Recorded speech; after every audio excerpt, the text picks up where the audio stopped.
이번 일본의 경제 제재, 이에 대한 일본 내 찬성 여론이 더 올라가는 추세입니다.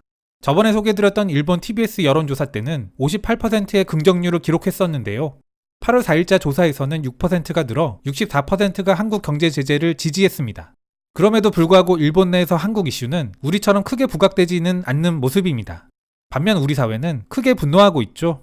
우리가 분노하는 것은 그들이 우리나라의 핵심 산업을 직접 건드린 데다 과거사에 대한 적반하장식 대응을 한 것이기 때문이라는 생각입니다. 옳고 그름의 문제에 민감한 우리, 여기에 먹고 사는 문제인 경제, 일본은 이 두 가지를 한꺼번에 건드렸습니다. 아무튼 그렇다면 한일 국민들의 이러한 반응 차이는 어디서 오는 것일까? 일본의 무관심은 도대체 어디서 비롯된 것일까? 여러 가지 이유가 있겠지만 저는 근현대사를 살아내온 국민들의 차이에서 그 다름을 봅니다.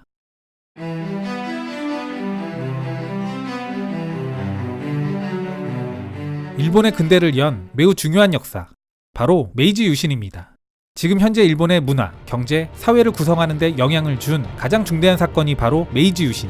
조선이 문을 꼭꼭 잠궈놓고 있을 때 일본은 메이지 유신을 통해 변혁을 시도합니다.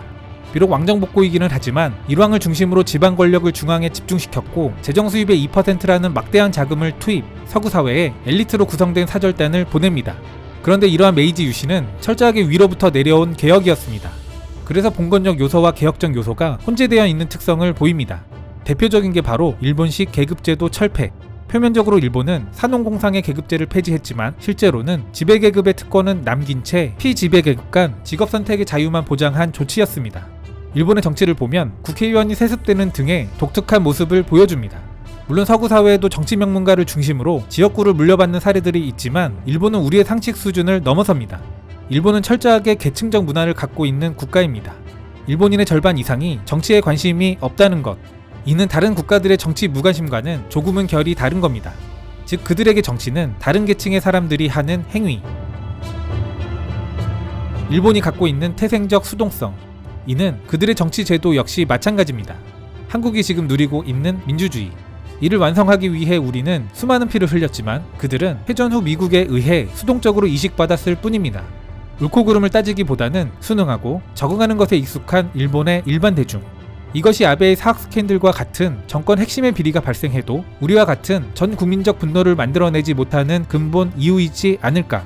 저는 그렇게 이해합니다. 그런데 한편으로는 완전히 상반된 극단적 분노감을 표출하기도 하는 게 바로 일본.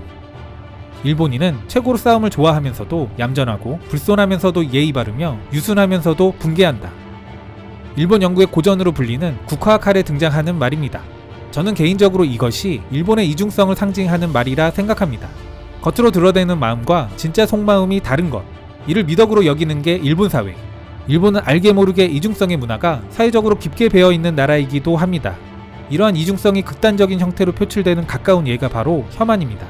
혐한은 우리 입장에서는 그 자체로도 기분이 나쁜 것이지만 이해하기 힘든 현상이기도 합니다. 가해자가 피해자에게 사죄는커녕 혐오하고 있는 게 바로 일본 사회. 그러나 그들의 계층적 사고방식의 관점에서 바라보면 받아들일 수는 없어도 이해할 수 있는 부분이 있습니다. 그들 관점에서 우리는 자신의 자리를 벗어나려 하는 겁니다. 국제관계도 계층적 관점에서 바라보는 게 일본. 이는 1940년 일제가 독일, 이탈리아와 체결한 삼국동맹의 전문에 잘 드러납니다. 알맞은 위치. 한국은 일본의 관점에서 알맞은 위치를 벗어나려 하는 겁니다. 즉 한국은 그들의 하위 계층이어야 하는 것. 뼛속 깊이 한국에 대한 우월의식이 있는 일본 우익들 입장에서 일본을 빠르게 추격하고 더 나아가 머지않아 추월할 것으로 보이는 한국. 그들은 이를 도저히 받아들일 수 없는 겁니다. 이전에도 잠깐 다룬 적이 있지만 일본의 장인문화 역시 적절한 자신의 위치를 지켜나가고자 하는 일본의 사회문화적 배경이 깔려있는 것입니다. 결국 일본은 변화를 택하기보다는 적응하는 게 익숙한 사회.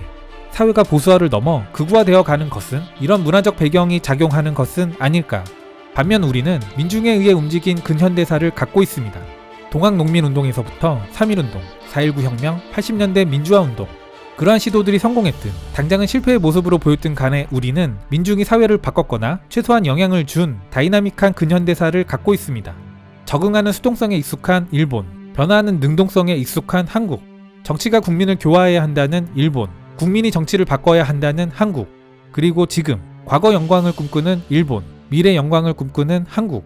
이러한 차이를 만든 그 근본에는 결국 분노하는 한국인들과 분노하지 않는 일본인들이 있는 것이지 않을까. 저는 그 수동성과 능동성에서 차이가 나는 것이라 봅니다. 저는 일본이 잘 되기를 바랍니다.